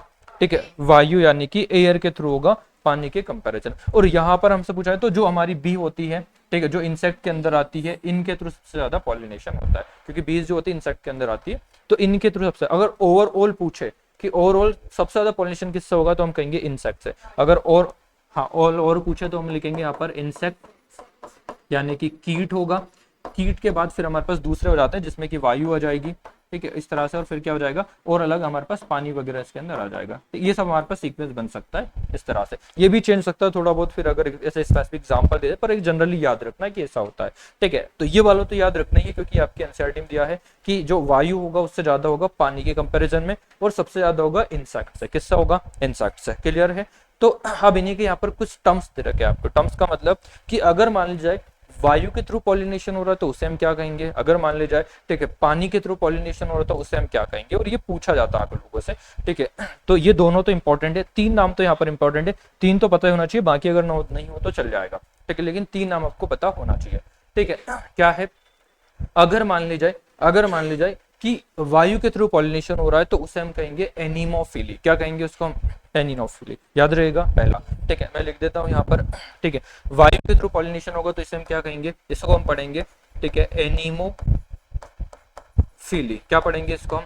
एनीमोफिली। याद आ रहा है? एनीमो मतलब एयर, याद रखो। ठीक है, जब भी एनीमो वर्ड मतलब एयर से रिलेटेड है। ठीक है। और अगर यहीं पर पानी के थ्रू पॉलिनेशन हो रहा है तो इसे हम क्या कहेंगे? हाइड्रोफिली। क्या कहेंगे इसको? हाइड्रो वर्ड आपको पता है पानी के लिए यूज करते हैं, तो इसे हम कहेंगे हाइड्रोफिली। ठीक है, तो दोनों याद हो जाएंगे, एनीमोफिली और हाइड्रोफिली। ठीक है, एनीमोफिली और क्या हो जाएगा? हाइड्रोफिली। यहीं पर अगर इंसेक्ट से पॉलिनेशन हो रहा है, किससे हो रहा है? इंसेक्ट, कीट के थ्रू अगर पॉलिनेशन हो रहा है तो उसे हम कहेंगे एंटोमोफिली। क्या कहेंगे उसको हम? एंटोम। और यहीं पर एक और होता है, देखो, इससे पहले मैं आपको एक और बताता हूँ। ठीक है, अगर कोई भी बायोटिक एजेंट से पॉलिनेशन हो रहा है, किससे हो रहा है? बायोटिक। कोई भी बायोटिक है और वहां पर मेंशन नहीं किया कि वो बायोटिक कौन है, ठीक, वो कोई भी हो सकता है, तो उसको हम कहते हैं जूफिली। क्या याद रखोगे? जूफिली, ठीक है, इसके आने की संभावना ज्यादा होती है। ठीक है, ये जूफिली होगा। ठीक है, यानी कि अगर मान लीजिए किसी भी लिविंग से, कोई भी लिविंग, आपसे बोल दिया है कि किसी भी जैविक कारक, कोई भी एग्जांपल दे दे, नहीं दे, जैविक लिखा हो, के द्वारा होने वाले पॉलिनेशन को क्या कहते हैं, तो आप क्या कहोगे, जूफिली। क्लियर है। उसमें अगर इंसेक्ट है तो एंटीमोफिली हो जाएगा। इस तरीके से और भी हमारे पास है, पर तीनों नाम आपको याद होना चाहिए। इसी तरह से अगर बर्ड से हो रहा है तो क्या हो जाएगा, ऑर्निथोफिली। ठीक है, अगर बर्ड से पॉलिनेशन हो रहा है तो क्या हो जाएगा, ऑर्निथोफिली। यहीं पर अगर मान ली जाए बेट चमगादड़ से हो रहा है तो इनके पूछने की संभावना काफी कम है, ये नहीं पूछे जाएंगे। ठीक, अगर मान लीजिए चमगादड़ से पॉलिनेशन हो रहा है तो क्या कहेंगे इसको, तो इसे हम कहेंगे कायरेप्टेरोफिली। ठीक है, यानी कि अगर चमगादड़ से पॉलिनेशन होगा तो। ठीक, यहीं पर अगर मान लीजिए स्नेल, घोंगा के थ्रू पॉलिनेशन हो रहा है तो उसे हम क्या, उसे हम कहेंगे, ठीक है, मेलेकोफिली। क्या कहेंगे उसको हम, मेलेकोफिली। ठीक है, याद हो जाए तो कर लेना, नहीं हो तो कोई बात नहीं है, नाम छोड़ भी सकते हो। ऐसे मुंह में बनाओ भयंकर वाले नाम देख देख के। ठीक है, हाँ ऐसे ही नाम होते हैं बायो में। ठीक, यहीं पर अगर चींटियों से अगर पॉलिनेशन हो रहा है तो इसे हम क्या कहेंगे, इसे हम कहेंगे, ठीक है, मेर्मिकोफिली। ठीक है, क्लियर है। मैंने तीन आपको बता दिए, तीन आपको याद होना चाहिए, बाकी नहीं करोगे तो भी चल जाएगा। ठीक है, चलो नेक्स्ट हम बात करते हैं, इन्हीं को थोड़ा सा हम आगे समझते हैं। जैविक और अजैविक कारक के अंदर कुछ और सवाल आपसे डिटेल में पूछे जाते हैं और कुछ ऐसे एग्जाम्पल आप लोगों से पूछे जाते हैं। जैसे कि एबायोटिक कारक के अंदर पहला आपका दिया है बाय विंड, यानी हवा। हवा के थ्रू जो पॉलिनेशन हो रहा है उसको हमने क्या लिखा है अभी बताओ। हवा के थ्रू होने वाले पॉलिनेशन को हम क्या कहते हैं, उसको हम कहते हैं एनीमोफिली। ठीक है, और ये किस में होता है, ये कॉमनली मिलता है ग्रासेस के अंदर, जो घास होता है उसके अंदर। ठीक है, विंड पॉलिनेशन बहुत कॉमन होता है, याद रहेगा। ठीक, ये एग्जांपल हमें याद रखना है। ठीक है, इसी तरह से यहाँ पर आपको बोला कि इसमें जो पोलन ग्रेन है, लाइट और नॉन स्टिकी पोलन ग्रेन होते हैं, और जो स्टिग्मा होती है लार्ज एंड, ठीक है, फेदर वाली होती है। इसका क्या मतलब है, ठीक है, ये इंपॉर्टेंट है। ठीक है, इस तरह के सवाल पूछे गए आप लोग एग्जाम में, पूछे जाते हैं, नीट में तो बहुत बार पूछे गए। देखो आप ऐसे समझो, इस काम करो कि हवा से पॉलिनेशन आपको करवाना है एयर के थ्रू। अब एयर के थ्रू पॉलिनेशन कब होगा, जब परागकण, ठीक है, एंथर से स्टिग्मा पर उड़ के जाएंगे। हवा का मतलब उड़ के जाएंगे, सीधी सी बात है। एयर पॉलिनेशन का मतलब क्या है, ठीक है, उड़ के जाना हवा से। अब कोई भी परागकण हवा के थ्रू कब अच्छे से पॉलिनेट हो पाएगा, जब उसका आकार छोटा होगा, मतलब हल्का होगा। अगर बहुत भारी परागकण होगा तो उड़ पाएगा क्या, नहीं उड़ पाएगा। ठीक है, मतलब लाइट होगा, हल्का परागकण होगा। ये यहाँ पर लिखा हुआ है कि लाइट होना चाहिए, यानी कि हल्का होना चाहिए, जिसका वजन कम और छोटा होना चाहिए। दूसरा नॉन स्टिक, यानी चिपचिपा नहीं होना चाहिए, क्योंकि अगर मान लीजिए परागकण चिपचिपा होगा, एक जगह से उड़ा दूसरी जगह पर गिरा, हो सकता है वो, मतलब ऐसा तो नहीं होगा, जरूरी थोड़ी ना कि परागकण जो होगा उसी फ्लावर के ऊपर गिरे, कहीं और भी गिर सकता है। और अगर चिपचिपा होगा तो वहीं पर चिपक जाएगा, तो वहां से फिर से उड़ने की संभावना कम होगी। तो इसलिए नॉन स्टिकी होना चाहिए, ताकि ये बार बार एक जगह से दूसरी जगह पर उड़ सके, ताकि सही जगह पर ये पहुंच सके। ठीक है, इसी तरह से, ठीक है, अगर हम बात करें किसकी, हम बात करें स्टिग्मा की, तो स्टिग्मा कैसी होना चाहिए, ठीक है, स्टिग्मा बड़ी होना चाहिए। जैसे इसका बढ़िया सा एग्जांपल हमने अभी देखा, मक्का का जो भुट्टा का होता है उसमें, ठीक, यही पॉलिनेशन होता है, विंड पॉलिनेशन। ठीक है, और यहाँ पर हमारे पास आपको दिया हुआ है, क्या दिया है देखो, कि जो फेदर, स्टिग्मा जो फेदरी यानी कि बड़ी होना चाहिए, पंख जैसी, मतलब ऐसी होना चाहिए, फैली हुई बड़ी साइज की होना चाहिए, ताकि वो परागकणों को ज्यादा से ज्यादा इकट्ठा कर सके। अगर स्टिग्मा छोटी होगी तो परागकण इधर उधर चले जाएंगे, क्योंकि हवा के थ्रू उड़ के आ रहे हैं। जितनी ज्यादा स्टिग्मा बड़ी होगी उतना ही ज्यादा परागकणों की गिरने की संभावना होगी। तो ये कंडीशंस होगी किसके लिए, हवा यानी विंड पॉलिनेशन के लिए। यहीं पर आपको, यहाँ पर आपको दे रखा है कि जो ऐसे इनफ्लोरेसेंस वाले पुष्प होते हैं, इनफ्लोरेसेंस का मतलब क्या होता है, जो ऐसे पुष्प जो कि इस तरह से क्रम में जमे होता है। आपने कुछ पेड़ों में ऐसे देखा होगा कि जो फूल होते हैं वो एक साथ इकट्ठे हो जाते हैं, ऐसे इस तरह से एक सीक्वेंस में जमे होते हैं। तो उनके अंदर भी क्या होता है, उनके अंदर भी विंड पॉलिनेशन होता है, और उनने, जिसको हम पुष्प क्रम कहते हैं, मतलब पुष्प जो होते हैं एक साथ एक क्रम में बहुत सारे गुच्छे के रूप में जमे होते हैं। और जब पुष्प एक साथ जमे होंगे तो बड़ा सा स्ट्रक्चर बना लेंगे, तो उनके ऊपर परागकणों के आने की संभावना ज्यादा हो जाती है। ठीक है, तो ये कंडीशन यहाँ पर देखने को मिलेगी। ठीक है, यहीं पर हमारा आ जाता है, ठीक है, वाटर पॉलिनेशन, जिसको हम कहते हैं हाइड्रोफिली। क्या कहते हैं इसको हम, हाइड्रोफिली, यानी कि वाटर पॉलिनेशन। ठीक है, वाटर पॉलिनेशन हाइड्रोफिली में क्या होगा देखो, तो यहाँ पर याद रखना कि ये बहुत लिमिटेड प्लांट्स में होता है। पहली चीज तो मतलब वाटर पॉलिनेशन बहुत ज्यादा नहीं होता है। ठीक है, कुछ लगभग 30 जो जीनस होते हैं मोनोकोट के, उनके अंदर ये देखने को मिलता है। जो एक बीजपत्री होते हैं उनके लगभग 30 जीनस तक ये देखने को मिलता है। ठीक है, इसीलिए इनका ज्यादा डेवलपमेंट भी नहीं हो पाया। वाटर पॉलिनेशन ज्यादातर जो, ठीक है, लोअर कैटेगरी के जो प्लांट्स होते हैं उनके अंदर होता है, जैसे कि एल्गी, ब्रायोफाइटा हो गया, टेरिडोफाइटा हो गया। ठीक है, तो ब्रायोफाइटा, टेरिडोफाइटा पानी के अंदर होते हैं, पानी वाले एरिया में होता है जनरली। ठीक है, तो उन्हीं के अंदर ये पॉलिनेशन ज्यादा होता है। ठीक, और पानी की थ्रू पॉलिनेशन होने की वजह से उनका डिस्ट्रीब्यूशन भी लिमिटेड ही रहा है।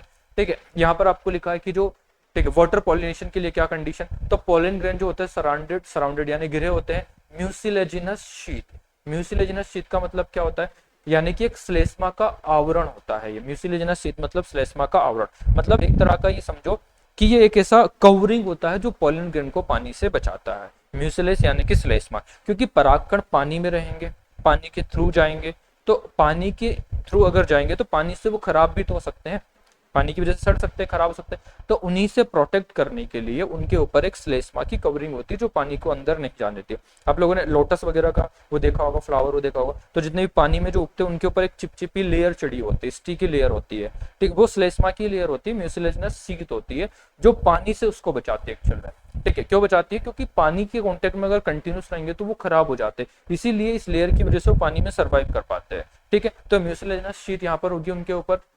इसके बाद में आपको मिल जाएगा, अच्छा जैसे यहाँ पर एग्जांपल देखा, वेलिस्नेरिया दिया है और हाइड्रिला दिया है, और एक और एग्जांपल होगा यहाँ पर जोस्टेरा। ये तीनों एग्जांपल आपकी एनसीईआरटी के हैं और ये आप लोगों से पूछे जाते हैं, जो कि बहुत ज्यादा इंपॉर्टेंट है। कौन कौन से एग्जांपल है जिनमें वाटर पॉलिनेशन होगा, हम कहेंगे वेलिस्नेरिया, हाइड्रिला और क्या हो जाएगा हमारा जोस्टेरा। जोस्टेरा को सी ग्रास भी कहते हैं, इनके दूसरे नाम भी आपको पता होना चाहिए क्योंकि कई बार दूसरे नामों से क्वेश्चन आ जाता है, सी ग्रासेस लिख के दे देगा जोस्टेरा की जगह पर। ठीक है, तो वाटर पॉलिनेशन इन सारे प्लांट के अंदर होगा। अब आप लोग ये मत सोचना कि वाटर पॉलिनेशन जो है, ठीक है, ये जो वाटर में रहने वाले प्लांट के अंदर होगा। ठीक है, क्योंकि जरूरी नहीं कि कोई प्लांट अगर पानी में है तो उसमें वाटर पॉलिनेशन ही हो, यानी कि सभी, ठीक है, सभी जितने भी, ठीक है, वाटर प्लांट होते हैं उनके अंदर वाटर पॉलिनेशन नहीं होता। और ठीक है, नीट में इस तरह का क्वेश्चन पूछा था, जो असर्शन रीजन क्वेश्चन होता है, ठीक, असर्शन रीजन वाला बेस्ड होता है ना, कि सभी जली पादपों में क्या जल परागण होता है, ये सही है गलत है, ऐसे स्टेटमेंट आप लोगों से अगर पूछ रहा है तो याद रखना इसको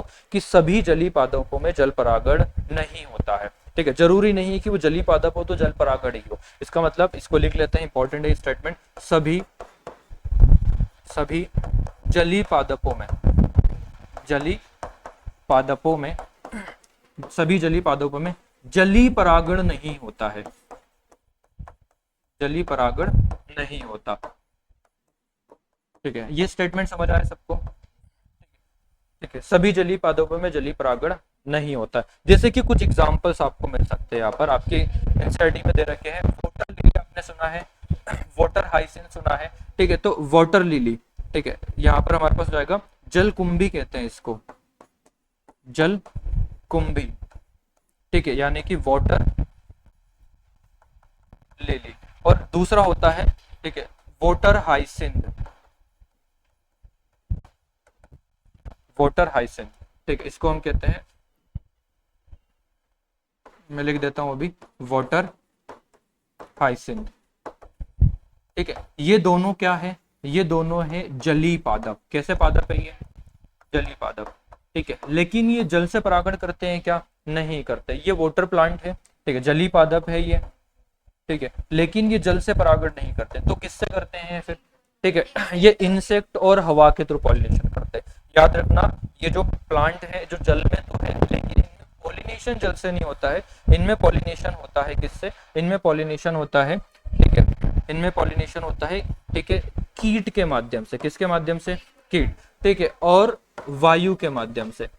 ठीक है, उसमें भी देखो, मैं एक काम करता हूँ, स्पेसिफिक लिख देता हूँ, देखो, क्योंकि इस तरह के पूछ लेते हैं आप लोगों से। ठीक है, तो यहाँ पर याद रखो कि ये जो जल कुंभी, इसमें होता है कीट से परागण। किससे होता है, कीट, यानी ये इंसेक्ट से पॉलिनेशन करता है, और ये जो है ये कीट से भी परागण करता है, यानी इंसेक्ट से तो करता ही है, ठीक, उसके साथ साथ ये, ठीक है, वायु यानी एयर पॉलिनेशन भी होता है, इसमें विंड पॉलिनेशन भी होता है। ठीक है, तो ये याद रखना। ठीक है, ये आप लोगों से पूछा जाएगा। ये जली पादप है लेकिन जली पॉलिनेशन नहीं होता, वाटर पॉलिनेशन नहीं होगा, तो किससे होगा, इंसेक्ट से। दोनों में इंसेक्ट से होता है और इसमें थोड़ा सा वायु के थ्रू भी हो सकता है। ठीक है, क्लियर है। तो टोटल कितने नाम यहाँ पर आपने देखे, 5। ठीक है, 3 ऊपर है जो वाटर पॉलिनेशन करते हैं, वेलिस्नेरिया, ठीक है, हाइड्रिला, ठीक है, और एक हमारे पास क्या दिया है, जोस्टेरा। ठीक है, इन तीनों में वाटर पॉलिनेशन होगा, और ये 2 और प्लांट है वाटर प्लांट, लेकिन ये वाटर पॉलिनेशन नहीं करते, ये इंसेक्ट के थ्रू करते। अच्छा, ये जो हाइड्रिला दे रखा आप लोगों को, हाइड्रिला एक हाइड्रा होता है, ये सुना आप लोगों ने, क्या होता है हाइड्रा।